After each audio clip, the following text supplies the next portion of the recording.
اصول دین پڑھو. یہ کہنے سے جناب آپ یہ کلمہ پڑھ لیجئے.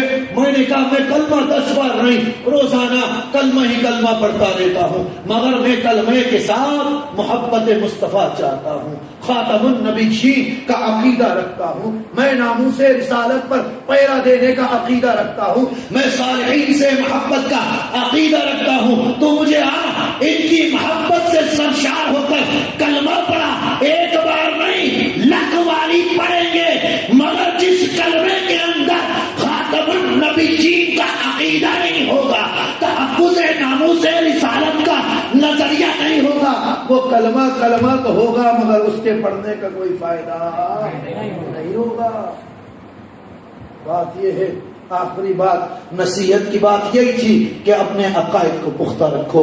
حضور کی عزت ناموس تمہاری عقیدے کی بنیاد ہے. تمہارے اعمال کا شجر جو درخت یہ اعمال کا کھڑا ہے، جو تناور ہے، تم رات کو تہجد پڑھو، تم ایک رات میں قرآن ختم کرو، اگر تم سب کچھ کرو، تمہارا عقیدہ درست نہیں ہے تو یہ درخت مرجھا جائے گا. اس کا نہ دنیا میں فائدہ ہوگا نہ آخرت میں فائدہ ہوگا. لہذا عقائد کی مضبوطی بہت زیادہ ضروری ہے. لوگ اعمال پر توجہ دیتے ہیں، عقائد پر توجہ نہیں دیتے. عقائد کو پختہ کرو.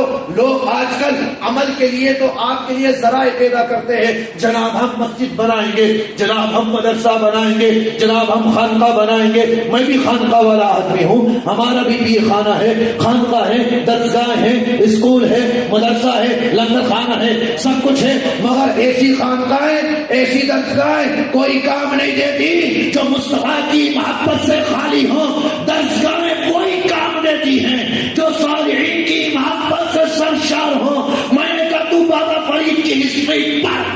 بابا فرید نے تو دین درخت کے نیچے بیٹھ کر پھیلایا، اور کیسے کیسے لوگ بنائے. نظام الدین اولیاء اور محبوب الہی جن کا لقب ہے صابر کلیہ، اللہ اکبر.